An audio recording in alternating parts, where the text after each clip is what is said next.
Hey, it's Pastor Doug, and I'm here to share with you another story. This is a great tale about a time when there was a king. And this king had three sons, and he wanted one of them to become the next king. And they had grown up to a certain point where they needed to go out and seek their adventures, their fortune, and learn the lessons they needed in order to be the next king. Well, of course, the king didn't want them all going exactly at the same time, and so he sent out his first son, the oldest one, knowing that he would be the very one who would make the right choices, learn the right lessons, and become the next king. He set out on his way. The king put him on a great horse. He was going on down the trail. He had entered into the woods, and he came across an old woman with a goat. And he slowed down to see how she was doing, and the old woman just sort of looked up at him and said, "Oh, I am so glad to see you," recognizing the prince. "You are such a marvelous young man. I need the help of someone with strength and vigor. I've got this goat and I'm unable to milk it anymore, and that's what I use to nourish myself. I have not much more.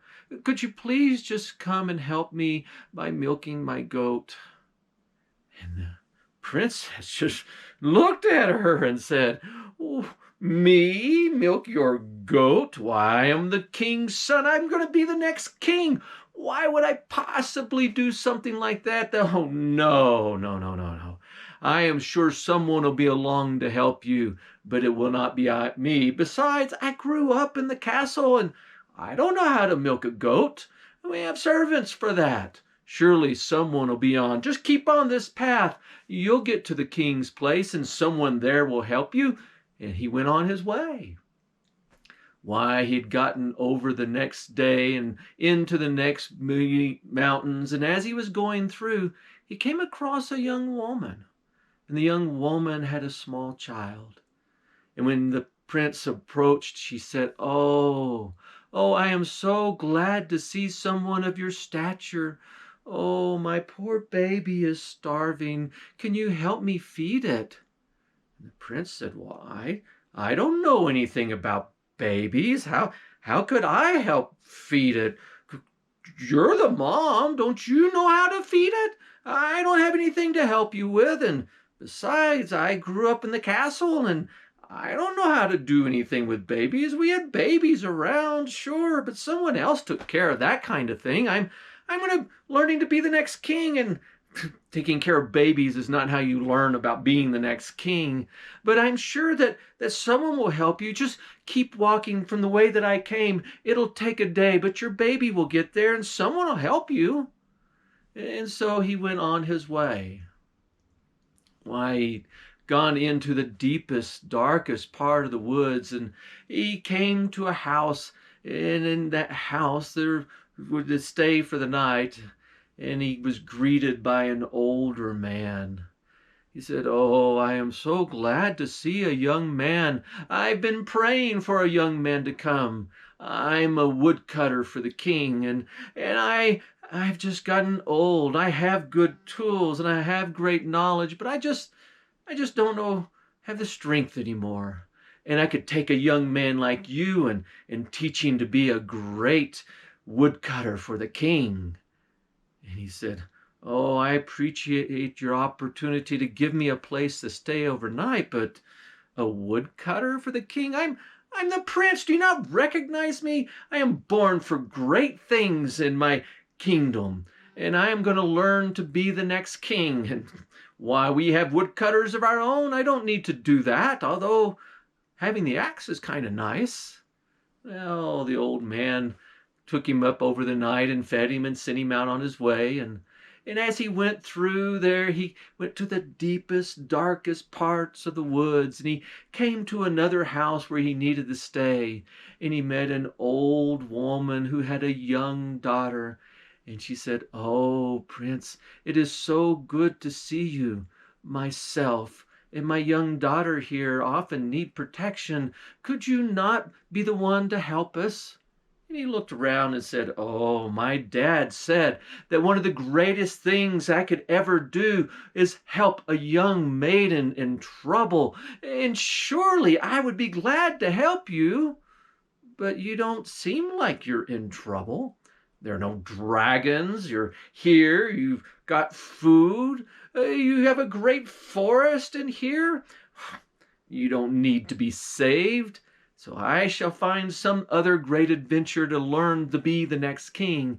And he kept going on further until he came to a kingdom that was next. And when he got there, the king saw him and said, "Oh, yes, I know what it's like. It's hard to grow up under your dad's own kingdom, but I will make a great champion of you. I will teach you how to battle and how to fight and how to be a great knight." And he said, "Oh, that is the very thing I would love to do." And so he began training, and the men of arms and the great armorers and his champions taught him everything they knew, and he became a great warrior. But the news came back, and the king said, "Oh, my son was so good and so big and so strong, and surely I thought he would be the next king. But it takes more than being a warrior to be the next king." His second son, by that time, a couple of years away, was ready to go his own. And so the king encouraged him too. And he even told him, says, "Oh, if you could rescue a damsel in distress, why, that would be the kind of adventure for you." And he went along the same path as his brother. Why, he came across the very same old woman who had the same little old goat and the same problem. But he, too, knew nothing about goats, and so he just encouraged her to go find help elsewhere and went on his way. And the same with the young mother and her still young baby, and even the old man that was the woodcutter, and on through the forest and past the old woman and even further on. And when he got there to the kingdom where his brother was learning to be a great knight, he remembered his father's words. And so he approached the king and says, "I do want to learn to be a warrior, but I would prefer to be a courtier. I would like for you to teach me the work of kings, craftsmen in statehood, that I might be able to work with other kingdoms and make treaties with other peoples and bring about what people need." And the king says, "Oh, I can see that you are going to be a great statesman, and it is hard to learn under your own father. I will put you with my wisest men and my counselors and advisors, and you are going to become a great statesman." And he did. And news got back to his father that he had certainly learned to defend himself, and that he was making treaties with other kingdoms that were beneficial, and it sounded like a good thing. But the king said, "A mighty warrior and a courtier, but a king needs more than just those." And by then years had passed, and so his youngest son was now of the age where he would go too. And the king warned him. But this young man also sought the advice of his mother, the queen. And she said, "Oh, my son, a king will never err with kindness. And so as you seek to become a new king who learns about the lessons of raising yourself up to rule a great kingdom, don't forget compassion." And so he went along the same road as his brothers. But when he came to that little old woman and she said, "Oh, I have nothing more to eat, and I have just this little goat, and I can no longer milk it. Can you help me by milking my goat?" And the king said, "Oh." Well, he looked at her, this prince, and he said, "I have to be honest. I was raised in the kingdom, and we never did anything with goats. We had people who did that sort of thing. And I'm trying to learn the lessons to be a great king. But I can see you are in need. So I'll be glad to try and milk your goat. But you'll have to teach me how. I don't know what I'm doing." And so he got off of his mount and got down there with that goat, and the little old woman showed him where to put his hands and how to hold the goat and where to set it and how to use the kettle that she had in order to catch the milk. And he milked it, oh, fairly well, enough to get some milk. And she tasted it and she said, "Oh, thank you very much. And now that you know how to milk the goat, why, it's yours."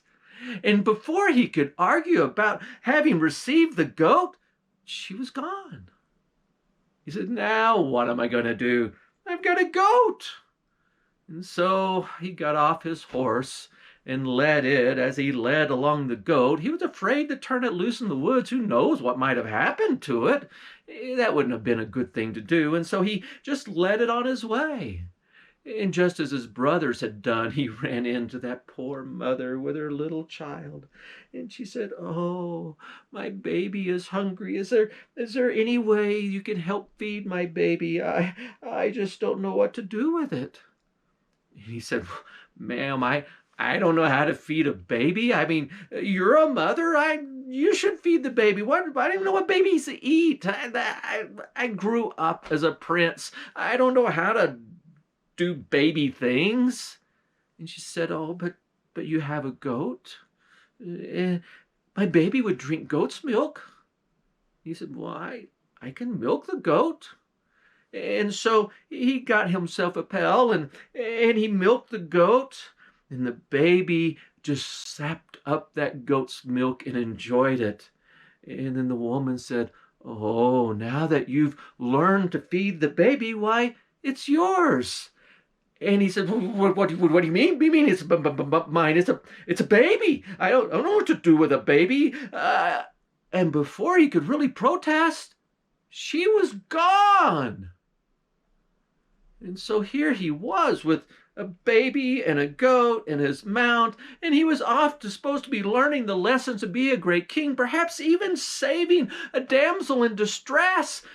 But look at the mess. And he made his way, taking care of the baby the best he could, learning to keep it from crying and rubbing it and holding it up and even burping it. But a baby, really? And he made his way, and he ran into the old woodcutter. And when he saw him come in, he says, "Oh, my son, come my way into my house. You have so much with you. Why, you'll have to share with me your story." And whenever the prince shared the story, why, the old woodcutter said, Why, I have a solution for you. Why don't you help me out? Why, I've gotten old and I can't move the wood as I used to.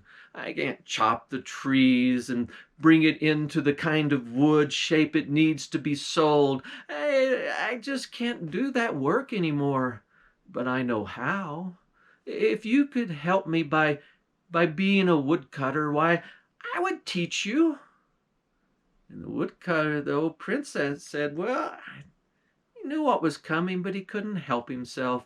The old man needed help." He says, "Well, maybe for a little while, but I have to be on to learn my lessons. I really want to be able to win a damsel from her distress and save her and become a next king. You don't understand. One brother is a great knight learning to be a warrior. The other is learning statehood. And here am I stuck with a goat and a baby and a old man." He says, "Oh, well, I won't keep you too long." Well, one day turned into two, and two into a week, and a week into a month. And it wasn't long until the old man had taught this young prince all that he knew about being a woodcutter, which trees to fell and which to leave until they were more mature, so that the forest was good and healthy. how to take the wood and to block it into lumber, that it might be used for those in the villages around, and how to take the others and to make it into the firewood that could keep them warm. And as he went around, he got to know everyone, including that village not far away where there was that place and that little hut with the old woman and her daughter. Why, he felt so much compassion for them. Why, he would just come sometimes and drop them off wood so they could be warm and they could cook their food. It was a lovely time. And as they grew in their home, that little baby turned into a little boy.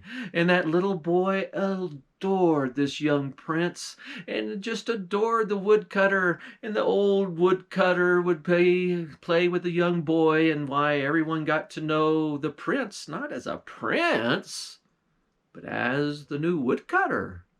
And they liked him. He was a hard worker, and he helped everyone with whatever they were doing and still got his own work done. But he was always so distressed, knowing that he would probably never be the next king because he'd never accomplished much of anything.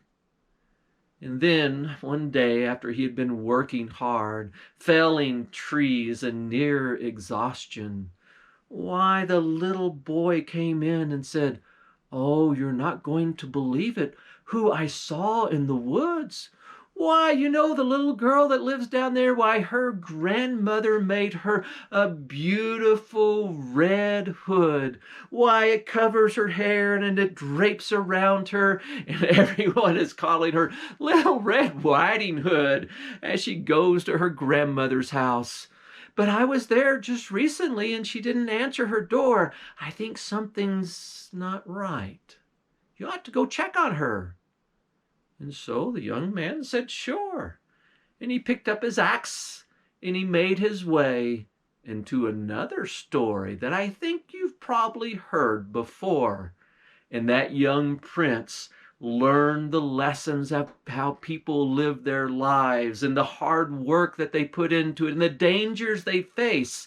And when his story came back to his father, the king, he said, "This is the very kind of person that would be a great king, who can rule with compassion, who can help with hard work, and who is willing to learn how people really live and help them."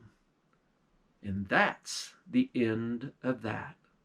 Now, I tell you that story because the scriptures remind us that as we live our life, God blesses us with gifts and with talents, and as we use them with compassion, we create a wonderful story in which we show God's love to the people around us who need it so desperately.